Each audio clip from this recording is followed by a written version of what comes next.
자, 오늘 본문은 말씀하고자 하는 바가 분명합니다. 제자들을 예수님이 사도로 파송하는데 세상은 이리떼같이 무섭고 제자들은 양과 같이 연약합니다. 당연히 세상 속으로 가면 핍박이 있을 텐데 그것을 뱀같이 슬기롭게 지혜롭게 비둘기같이 순결하게 순진하게 견디어내라 말씀합니다. 어려울 게 없죠. 그런데 저는 이 말씀을 읽으면서 이런 질문이 떠올랐습니다.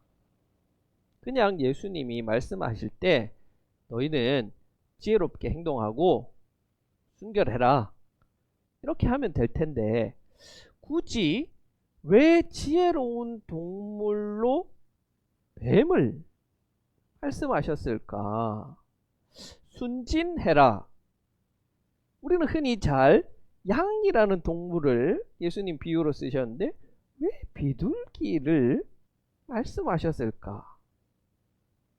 특히 뱀이라 그러면 생각만 해도 너무 끔찍하고 징그럽잖아요.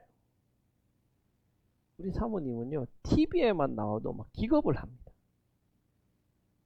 그런데 도대체 왜 그렇게 혐오스러운 동물인 뱀 그리고 비둘기도 요즘에는 우리가 닭둘기라고 하는 이 동물을 예로 드셨을까 하는 그런 질문이 떠오르게 됩니다.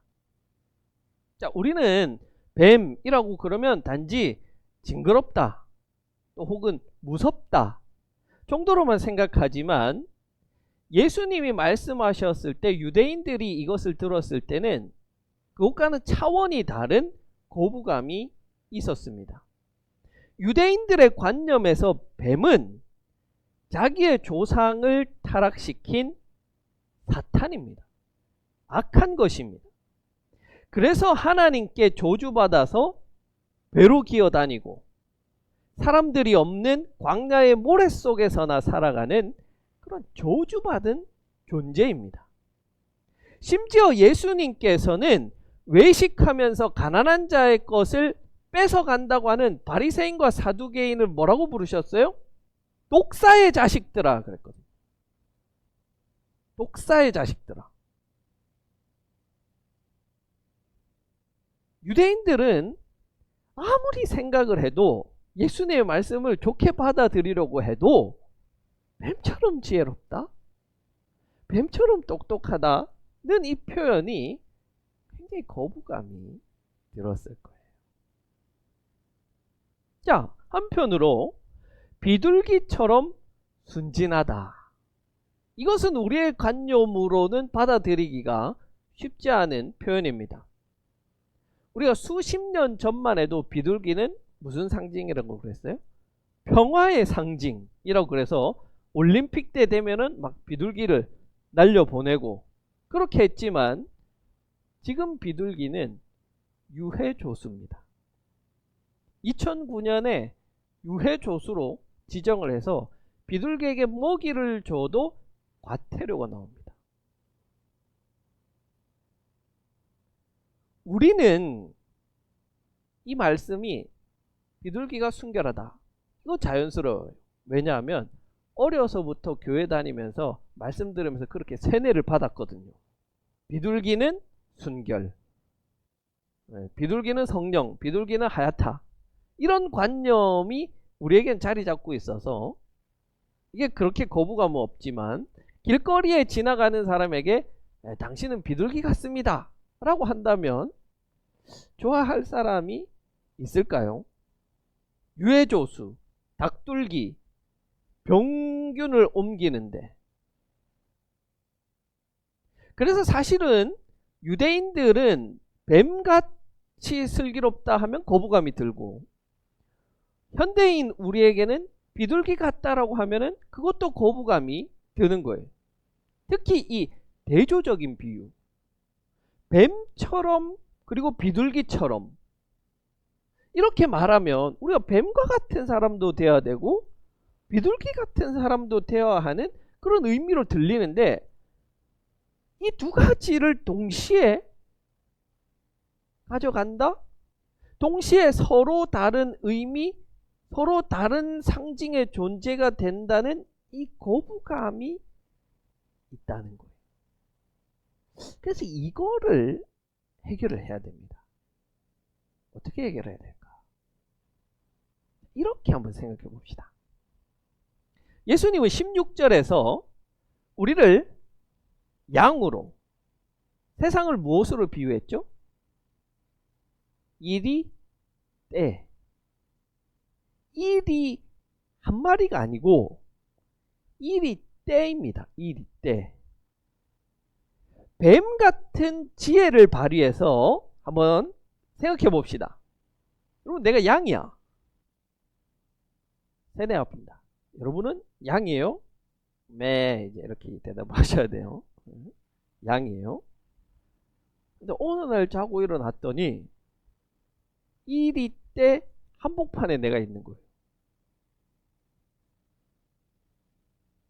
어떻게 해야 살아남을 수 있을까요? 어떻게 하면 이리에게 안 잡아먹힐 수 있을까요? 그렇죠. 이리가 되는 겁니다. 늑대가 되는 거예요. 물론 쉽지는 않겠죠. 그렇지만 살려면은 그렇게 해야 되죠. 내가 1위인 척 하는 거예요. 똑같이 행동을 하는 거예요. 더 어려운 비유가 있어요. 자, 이제 여러분들을 또 세뇌시킵니다. 여러분은 비둘기예요. 비둘기는 어떻게 울죠? 999 울지 비둘기는 뭐예요? 네, 9999 이렇게 울죠. 비둘기예요. 그런데 어느 날 자고 일어났더니 어디 있어요? 독사들 한가운데 있는 거예요. 뱀은 새를 잡아먹죠. 어떻게 해야 됩니까? 뱀처럼 행동해야 되죠. 뱀들이 속도록 뱀이 돼야 되는 거예요. 저는 오늘 예수님의 말씀을 그렇게 한번 이해해 보려고 하는 거예요. 뱀이 되라는 게 아니에요. 우리의 정체성은 뭐냐면 우리는 비둘기예요. 비둘기예요. 비둘기인데 뱀의 지혜를 가진 비둘기가 되어야 한다 라는 뜻으로 받아들이면 되지 않겠어요? 어때요? 별로 동의를 안 하시는 것 같은데 한번 들어봅시다. 정말 그런지 안 그런지. 하나님은 저한테 이런 지혜를 주셨는데 양과 비둘기 같이 마냥 순진한 여러분들은 이런 지혜가 없어서 아마 이해가 안 되시는 것 같아요. 성령 하나님께서 지혜 주시기 원합니다. 자, 사실 우린 비둘기예요. 왜 비둘기냐? 성경에서 비둘기의 가장 중요한 정체성은 뭐냐면 제사 드리는 제물이 될 수 있다는 거예요. 레위기의 제사법에서 제사에 쓸 수 있는 동물은 무엇입니까? 가장 큰 소, 양, 염소, 비둘기입니다. 비둘기는 단순히 하에서 순결의 상징이 아니에요. 비둘기는 하나님께 드릴 수 있는 제물이 될 수 있기 때문에 순결의 상징인 거예요. 우리의 삶이 하나님 앞에서 향기로운 제물로 하나님께서 받으실 만하다면 우리도 비둘기이다. 제물이다. 그렇다면 우리의 삶은 얼마든지 순결해야 하고 순결할 수 있습니다. 비둘기의 순결이 제사 지내기에 합당한 동물이라고 하더라도 모든 비둘기가 다 제물이 될 수 있는 것은 아닙니다. 다리를 절거나 눈이 한쪽 없거나 흠이 있는 것은 제물로 드려질 수가 없죠. 그래서 구약의 예언자들은 한결같이 이스라엘에게 뭐라고 이야기하냐면 여호와 앞에 온전해라. 온전해라는 뭐냐면 제물로 드려지기에 합당한 게 온전한 상태예요. 그게 우리의 태도이자 지켜야 할 정체성입니다. 우리는 살아가면서 항상 자신을 하나님께 드려질 제물로, 예물로, 제사의 제물이라고 생각하며 살아가야 합니다. 그래서 하나님께서 받으시기에 기쁘고 온전할 수 있도록 자기를 겸비하는 겁니다. 그게 순결이에요. 흠이 없도록 자신을 날마다 다듬어 가는 거예요. 흠을 채워가는 거예요. 그런데 요즘 기독교 관련된 뉴스를 보면 순결과는 너무 거리가 먼 뉴스들만 나와요. 순결해서 뉴스에 나오는 사람은 한 명도 없어요. 순결하지 않아서 나오는 사람들 뿐입니다.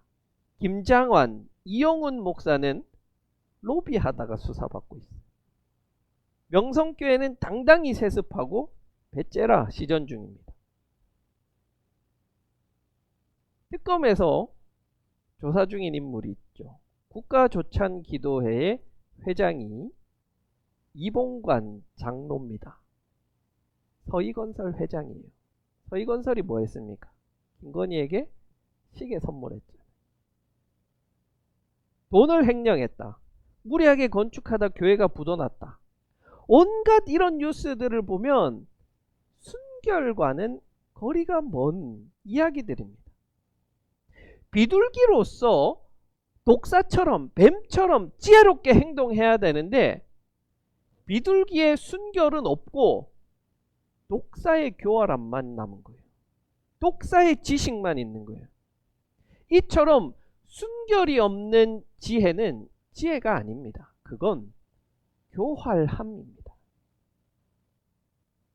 에덴 동산의 뱀은 지혜가 있는 게 아니죠. 그건 교활한 거예요. 남을 속이고 고룩을 무너뜨리는 존재가 되어버리는 겁니다. 비둘기가 뱀의 지혜만 가져와야 되는데 자기가 독사가 되면 자기도 망하는 거예요. 반대로 어떤 사람은 정말 순결해요. 신앙생활하는 것을 보면 목사님의 말씀을 막 하나님의 말씀으로 여기면서 아멘 아멘 하고 봉사활동 열심히 하고 자기가 가난할 정도로 헌금도 많이 합니다. 열심을 냅니다. 최선을 다합니다. 물론 제가 볼 때 일반 우리 교회에서는 이런 신자는 이제 거의 없는 것 같아요. 어디에 있습니까? 이단 사이비들을 보면은 거기에 빠진 사람들이 좀 그런 모습이 나타나죠. 신천지에는요 제대로 직장을 가진 사람이 없습니다. 왜냐하면 화요일, 목요일 수시로 교회에 불려 나가야 되니까 제대로 된 직장을 가지고는 할 수가 없는 거예요. 힘은 힘대로 들고 가난하고 지혜 없이 순결하기만 한 사람을 순결하다라고 표현하지 않고 저는 순진하다라고 표현하고 싶어요. 우리 세번역 성경에서는 비둘기처럼 순진해라 라고 표현되어 있는데 사실 이 순진하다는 표현은 다소 좀 부정적인 어감이 있죠. 세상 물정 모르고 마냥 순진한 것. 이 표현은 비둘기처럼 순결해라 라는 것이 맞는 것 같고 지혜 없이 순결하기만 한 자들을 순진하다 라고 표현해야 할 것입니다. 자, 그런 점에서 보면 비둘기와 양은 그 특성이 굉장히 비슷해요. 호세아 7장 11절에 보면 에브라임은 어리석은 비둘기같이 지혜가 없어서 애굽을 향하여 부르짖으며 아수르로 가는도다 라고 표현해요. 호세아 선지자는 이스라엘을 비둘기에 비유하는데 그 비둘기는 어리석어서 지혜가 없다는 거예요. 쉽게 속아 넘어간다는 거예요. 순결해야죠. 그러나 지혜가 없으면 맹목적인 신앙이 되어버립니다. 옳고 그름을 판단하지 못하는 거예요. 여러분 우리가 이해 안 되는 게 있잖아요. 왜 사람들이 그 엉뚱한 소리를 하는 통일교에 빠지고 JMS에 빠지고 신천지에 빠질까 이해가 안 돼요. 하나님 주신 이성과 머리, 뇌를 사용한다면 그게 말이 안 된다는 소리를 알고 금방 빠져나올 텐데 맹목적인 신앙을 가지고 있으니 그게 안 되는 거예요. 이단 사이비들은 신도들에게 지혜 없이 순진만 요구합니다. 믿으라고만 하는 거예요. 지혜를 발휘하면 거짓이 들통나기 때문에. 의심하지 말라. 무조건 믿어라. 일반 교회에서도 그렇게 이야기하면 그건 이단과 다를 바가 없는 거예요. 교인을 바보로 만들면 안 돼요. 생각하게 해야죠.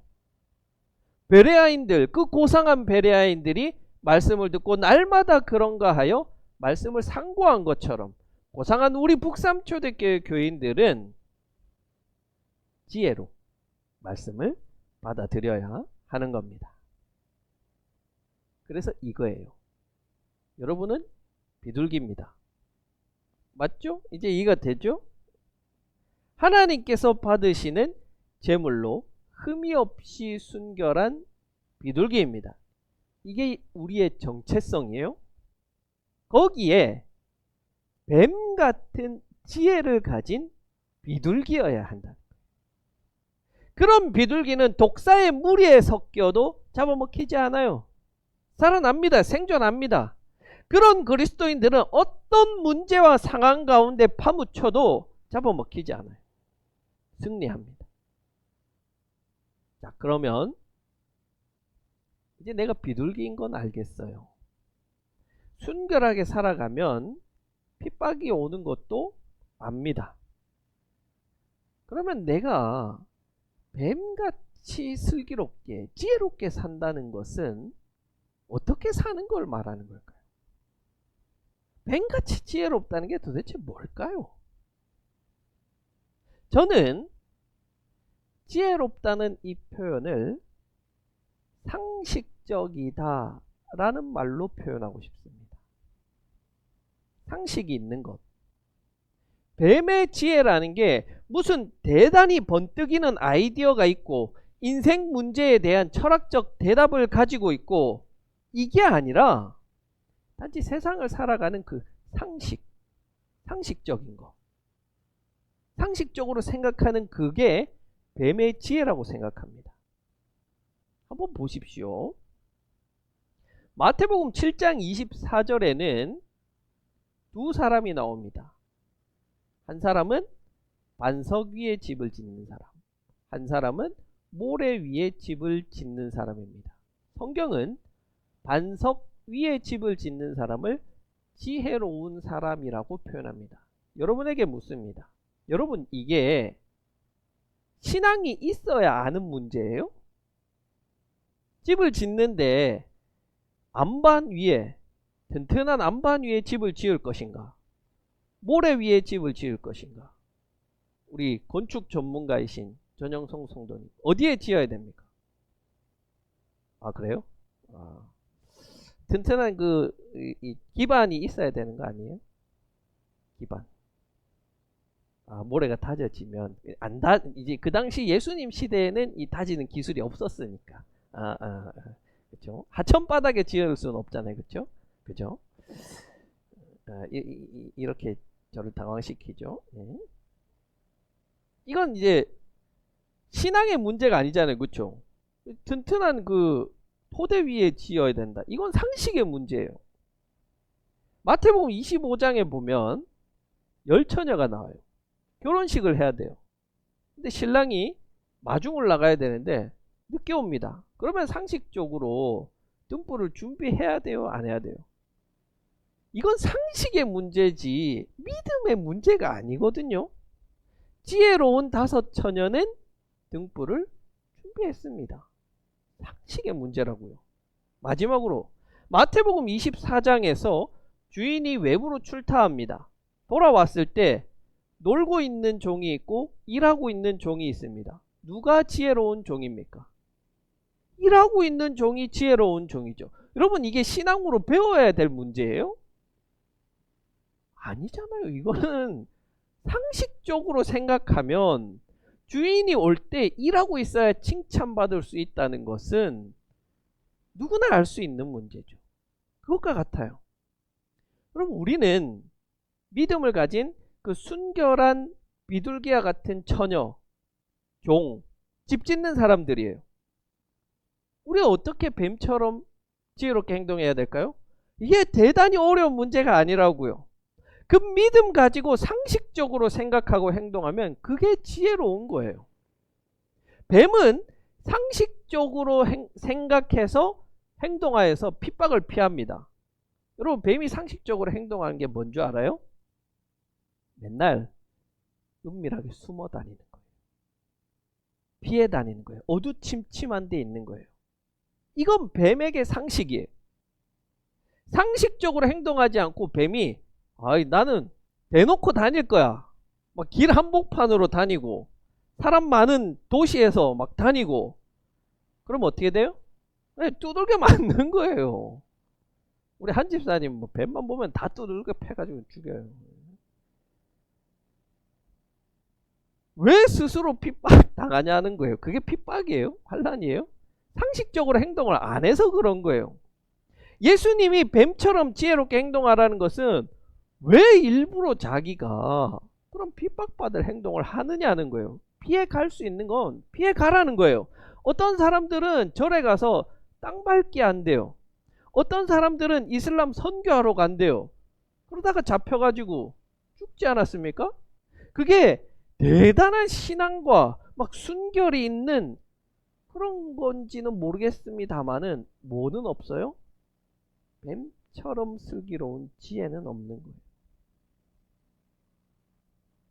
자기들이 대단한 신앙을 보여준다고 생각할지 모르지만 예수님 말씀대로 사는 게 아닌 거예요. 우리의 삶에서도 마찬가지입니다. 우리는 그리스도인이라는 이 정체성을 잃지 않는 범위에서 상식적으로 생각하고 행동하면 됩니다. 예를 들어서 회사가 갑자기 잘 돼서 회식을 한대요. 내가 그걸 이제 주도적으로 프로젝트를 해서 성공했어요.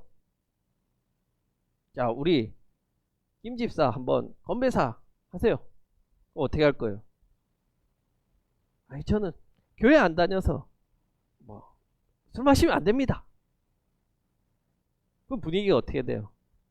싸해지죠. 시집을 갔는데 시댁이 제사를 지낸대요. 저는 교회 다녀서 제사 못합니다. 그래서 안 가요. 이건 순결입니까? 순진입니까? 이건 순진이잖아요. 과연 그렇게 행동하는 게 하나님 나라와 하나님의 영광을 위해서 도움이 되는 일인지 상식적으로 한번 판단해 볼 일이잖아요. 만약에 그런 상황이 됐다. 하나님께서 저에게 주신 이 좋은 지혜로 좋은 결과를 낼 수 있었습니다. 감사합니다.